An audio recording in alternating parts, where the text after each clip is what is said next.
구원의 길을 붙잡으라. 영국의 극작가 셰익스피어의 희곡 작품 베니스의 상인이라는 것이 소설로 많이 알려져 있습니다. 1596년에 발표한 희곡인데 고리 대금업자 샤일록이 등장합니다. 베니스는 이탈리아 말로 베네치아라고 하는데 중세시대의 큰 무역 도시였습니다. 주인공 안토니오는 베니스 사람들에게 존경받는 무역업자였습니다. 그러나 전 재산을 무역선에 투자해서 돈이 없었습니다. 그때 친한 친구 바사니오가 안토니오에게 돈을 빌리려고 합니다.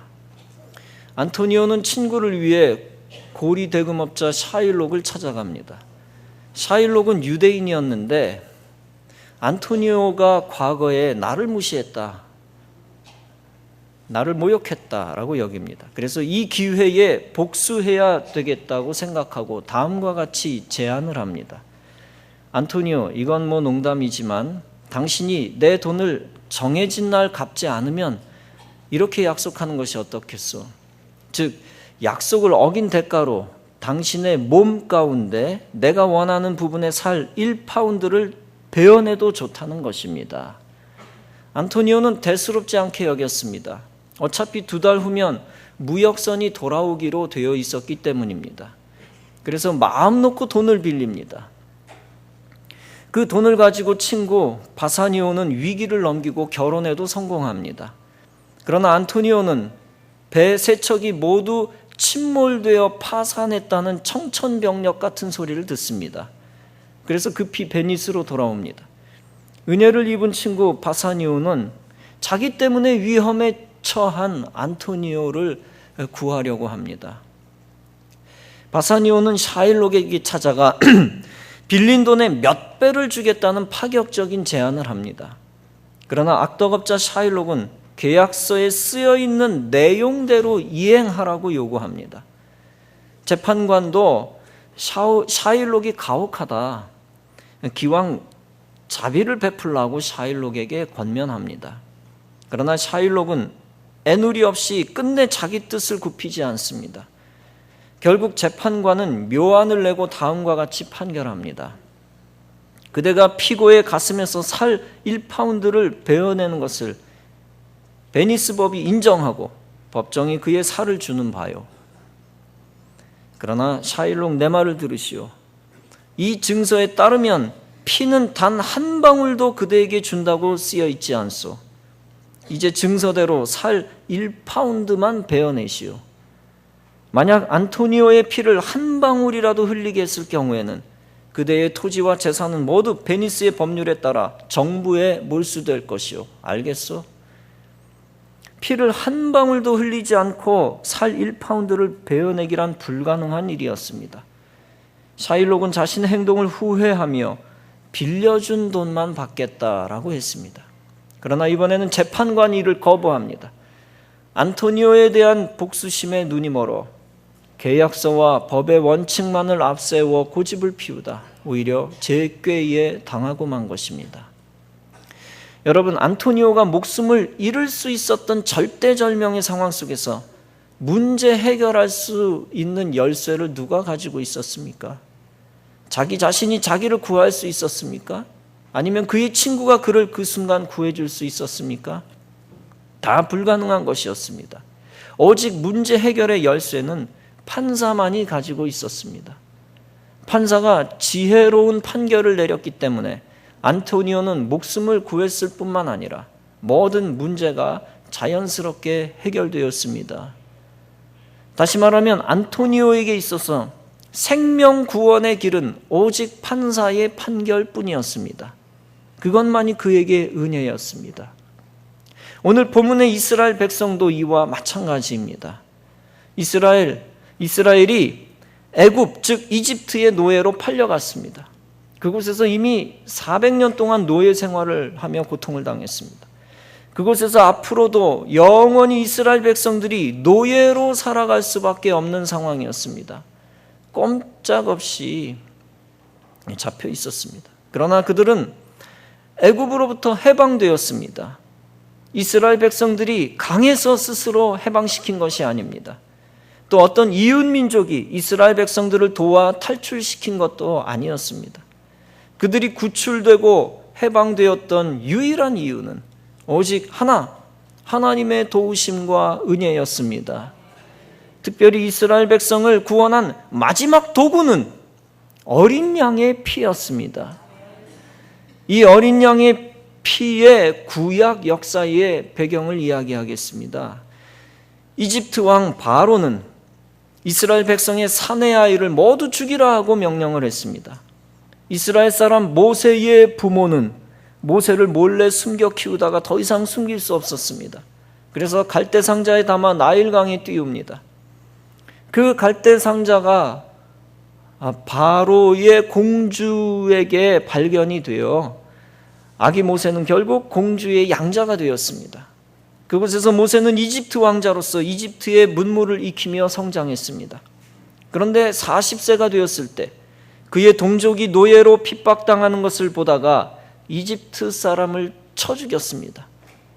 이 일로 그는 미디안 땅으로 급히 피신하고 도망갔고 그곳에서 40년 동안 양을 치며 결혼하고 살았습니다. 그러다가 모세는 그곳에서 하나님의 명령을 받게 됩니다. 내가 내 백성을 이집트에서 구해내라. 그 명령에 순종하여 형 아론과 함께 이집트로 갑니다. 그리고 이집트 왕 바로, 즉 파라오에게 이스라엘 백성을 해방하라고 요구합니다. 그러나 이집트 왕 바로는 그의 제안을 우습게 여깁니다. 이때부터 모세를 통한 하나님의 재앙이 이집트 땅에 임합니다. 첫째 재앙은 나일강이 피로 변하는 재앙이었습니다. 그런데 이집트 마술객들이 비슷한 기적을 행하니 왕의 마음이 완악해졌습니다. 둘째 재앙이 내려지는데 온 지역이 개구리로 들끓습니다. 바로가 이스라엘 백성들이 떠나는 것을 잠시 허락합니다. 그러나 다시 마음이 뒤집혀 완강해지고 이스라엘 백성들을 놓아주지 않습니다. 셋째 재앙이 내려지는데 티끌 같은 이가 가축과 사람들을 괴롭힙니다. 역시 바로의 마음이 강팍해집니다. 넷째로 파리떼가 몰려오는 재앙이 나타납니다. 바로가 약간의 조건을 주고 허락합니다. 너희는 광야에서 하나님께 제사를 드려라. 그러나 멀리 가지는 말아라. 그래서 모세가 기도하여 파리떼가 사라집니다. 그러나 곧 바로의 마음이 완악해집니다. 다섯째로 가축들이 악질병에 걸려 다 죽습니다. 그러나 이번에도 바로의 마음이 강팍해집니다. 여섯 번째로 종기가 온 애굽 사람들과 가축들에게 발병합니다. 역시 바로의 마음은 바뀌지 않고 그대로 강팍합니다. 일곱 번째 재앙은 우박이 모든 채소와 나무들을 꺾는 것이었습니다. 바로의 마음이 누그러졌으나 곧 다시 강팍해집니다. 여덟 번째로 메뚜기 떼가 온 지역을 덮습니다. 바로가 손을 들고 남자들만 떠나라, 죽음을 명쾌해달라고 요청했지만 다시 완악해졌습니다.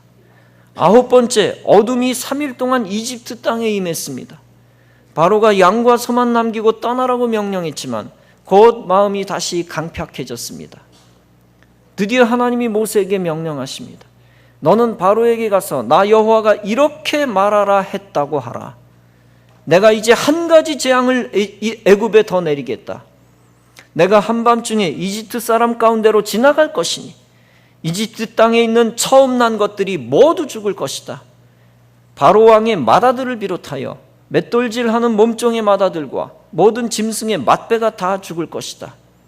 이집트 온 땅에서 이제까지도 없었고 앞으로도 없을 큰 통곡 소리가 들리리라.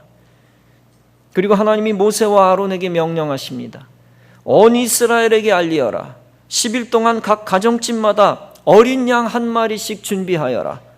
해질 무렵에 모든 양을 잡아라. 그리고 그 피를 받아 집의 좌우 문설주와 인방에 바르라. 그날 밤에 내가 이집트 땅을 지나가면서 사람이든지 짐승이든지 처음 난 모든 것을 칠 것이다. 그리고 이집트의 모든 신을 벌하겠다. 내가 이집트 땅을 칠 때에 문설주에 피를 바른 집은 그 피를 보고 내가 너희를 치지 않고 넘어갈 것이다. 그때 너희는 재앙을 피하여 살아남을 것이다. 죽음의 심판이 넘어갔다고 해서 그날이 유월절이 되었습니다. 넘을 유, 넘을 월. 영어로는 Passover라고 표현하는데 앞글자 P를 대문자로 써서 특별히 유월절이라고 표기합니다. 그 말씀대로 피의 문설주를 바른 이스라엘 백성들의 장자는 다 살았습니다. 반면에 바로의 맏아들을 비롯하여 감옥에 있는 포로의 맏아들과 짐승의 맛배기까지 모두 치셨습니다. 결국 이집트에 큰 통곡 소리가 났는데 초상을 당하지 않는 집이 하나도 없었습니다. 드디어 바로 왕이 모세와 아론에게 요청합니다. 너희와 너희 이스라엘 자손은 어서 떠나라. 너희가 요구한 대로 너희 양과 소도 몰고 가라. 물론 바로 왕과 신하들의 생각이 또 바뀌었습니다. 그들은 병거를 이끌고 군대를 갖추고 이스라엘 백성들을 추격했습니다. 그러나 하나님은 모세를 통해 홍해의 기적을 일으키셨고 이스라엘 백성들은 다 홍해를 건넜습니다. 반면에 이집트 군대는 홍해물에 뒤덮여 다 수장되고 말았습니다. 이때 중요한 것은 하나님의 구원 사역에 있어서 어린 양의 피는 절대적이라는 것입니다. 다른 재앙들이 당장 이스라엘 백성들을 해방시키지 못했습니다. 그러나 결정적으로 유월절 재앙 사건이 구원 사건이 되었습니다. 그 가운데서 구체적으로 유월절 어린 양의 피를 문설주에 바른 사건이 유일한 구원의 길이었습니다. 이 유월절 어린 양의 피는 예수 그리스도의 십자가의 피의 예표가 됩니다. 예수님이 유월절 전날 밤 유월절을 준비하는 만찬을 하셨고 그 유명한 최후의 만찬 그림을 떠올리시죠. 유월절 만찬을 준비하셨고 유월절 십자가에 돌아가셨습니다. 예수님이 유월절 제물이 되셨다는 것이 무슨 뜻입니까? 바로 인간을 구원하는 다른 구원의 방법은 존재하지 않는다는 뜻입니다. 오직 예수님이 흘린 피를 믿는 자만이 구원을 받게 된다는 것입니다. 예수님은 요한복음 14장에서 말씀하셨습니다. 내가 곧 길이요 진리요 생명이니 나로 말미암지 않고는 아버지께로 올 자가 없느니라. 즉 하나님은 인생이 천국 가는 유일한 길로 아들 예수 그리스도를 삼으셨다는 것입니다. 요한복음 3장 16절은 말씀합니다. 하나님이 세상을 이처럼 사랑하사 독생자를 주셨으니 이는 그를 믿는 자마다 멸망치 않고 영생을 얻게 하려 하심이니라. 즉 사람들이 죄 때문에 지옥 가는 것을 막기 위해 하나님이 아들 예수님을 주셨다는 것입니다. 그리고 그 예수님을 믿는 자마다 그 피 때문에 다 구원받아 천국에서 영생하게 하셨다는 것입니다. 여러분, 천국 가는 다른 길은 어디에도 없습니다. 사서삼경 도덕책을 떼는 것과 천국과는 아무 상관이 없습니다. 아무리 인간의 힘으로 자기 나름대로는 착하게 산다고 하지만 인간의 선한 능력과 천국과는 아무 상관이 없습니다. 아무리 무당에게 돈을 많이 갖다 바쳐도 지옥에서 빠져나오는 것과 아무 상관이 없습니다. 아무리 사람들에게 기여금을 수백억 내도 천국 생명과는 아무 상관이 없습니다. 이 땅에서 질병에 걸리지 않고 무사하게 장수해도 천국 생명과는 아무 상관이 없습니다. 오직 천국 가는 길은 오직 한 길뿐입니다. 이스라엘 백성들을 구원한 유월절의 어린 양의 피만이 유일한 생명의 길이었습니다. 이처럼 그 유월절 어린 양이 되신 하나님의 아들 예수 그리스도가 십자가에서 흘린 피만이 유일한 구원의 길이 된다는 사실을 믿으시기 바랍니다. 여호수아가 정탐꾼 2명을 데리고 2명을 여리고 성에 보냅니다. 정탐꾼들은 기생 라합의 집에 몰래 숨어 들어갔습니다. 그러나 여리고 왕은 이스라엘 정탐꾼이 왔다라는 첩보를 접하고 라합에게 전가를 보냅니다. 너에게 온 사람들을 데리고 오너라. 그러나 그 여인은 오히려 2 사람을 숨겨주었습니다. 그것은 목숨을 건 행위였습니다. 라합은 이스라엘의 하나님에 대한 소문을 이미 들었습니다.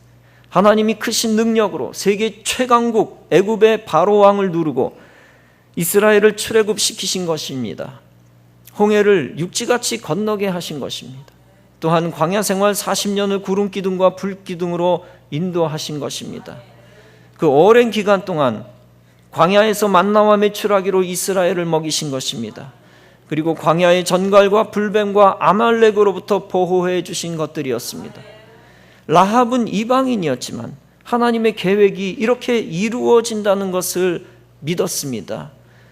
이스라엘이 여리고를 점령하게 하시리라는 것을 알고 있었습니다. 그래서 목숨 걸고 라합은 두 정탐꾼들을 자기 집 지붕에 숨겨주었습니다. 그리고 정탐꾼들에게 말합니다. 내가 당신들에게 은혜를 베풀었으니 당신들도 주 앞에서 맹세하시고 확실한 징표를 주십시오. 그리고 나의 부모와 형제들과 자매들과 그들에게 속한 모든 식구를 살려주시고 죽지 않도록 우리의 생명을 구해 주십시오. 라합은 성벽 위에서 자기 집에서 밧줄을 사용하여 그들을 달아내려 주었습니다. 정탐꾼은 약속을 합니다. 여기 창문에 붉은 줄을 매고 당신 부모와 형제와 당신 아비의 가족을 다 함께 있게 하라. 누구든지 당신 집 밖에 나간 사람이 죽는 것에 책임을 지지 않겠소. 만약 당신 집 안에 있는 사람이 죽으면 그 죽음에 대한 책임을 우리가 지겠소. 나중에 이스라엘 백성이 여리고 성을 공격했습니다. 하나님의 기적으로 여리고 성이 먼저 무너졌습니다. 그리고 나중에 이스라엘 백성들이 일제히 성으로 진격하여 모든 일을 진멸시켰습니다. 그러나 오직 라합의 식구들만은 다 살려주었습니다. 그런 라합은 신약 성경에 보면 예수님의 족보 가운데 나옵니다. 살몬의 아내 보아스의 어머니로 기록되어 있습니다. 그녀의 손자 이새는 다윗 왕의 아버지였습니다. 이처럼 생명에 대한 확신을 갖고 붉은 줄을 창문에 메었던 라합은 믿음의 족보를 만들었습니다. 이 믿음의 행동은 예수 그리스도의 피를 믿는 구원받는 믿음의 예표가 됩니다. 여러분, 이 성경의 이야기에서 가장 중요한 부분이 무엇입니까? 그것은 구원의 유일한 방법에 관한 예표적인 메시지입니다. 붉은 줄을 매는 행동 이외에 어떤 구원의 방법도 없었습니다.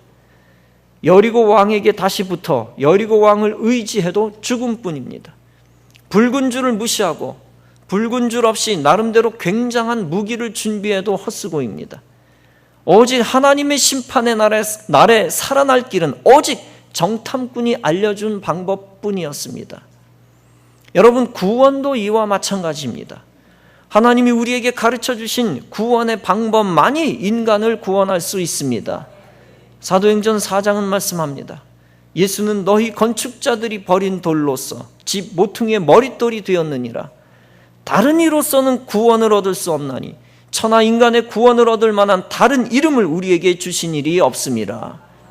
갈라디아서 1장은 말씀합니다. 다른 복음은 없나니 다만 어떤 사람들이 너희를 요란케 하여 그리스도의 복음을 변케 하려 함이라.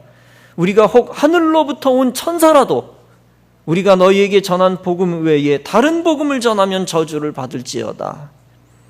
여러분, 고대의 최대로 죄악이 많은 도시로 소돔과 고모라를 듭니다. 동성연애가 창궐한 도성이었습니다. 심지어 하나님이 보낸 천사와 관계하겠다고 남자들이 달려들었습니다. 그런 도시를 하나님이 불과 유황으로 멸망시키셨습니다. 그때 오직 아브라함과 롯의 두 딸만 살아남았습니다. 주님이 지시한 구원의 방법대로 속히 피하였습니다. 이 성을 빠져나가야 삽니다. 하나님이 이 성을 심판하여 멸망시킬 것입니다. 나갈 때는 속히 나가며 뒤를 돌아보지 마십시오. 멸망한 사람들은 그 말을 농담으로 받아들였습니다. 그리고 롯의 아내는 뒤를 돌아보다가 소금 기둥이 되었습니다. 여러분, 죄악 세상에 미련을 두는 인생은 하나님 나라에 합당하지 않습니다. 그리고 구원의 길을 농담으로 여기고 무시하는 인생도 하나님 나라에 합당하지 않습니다.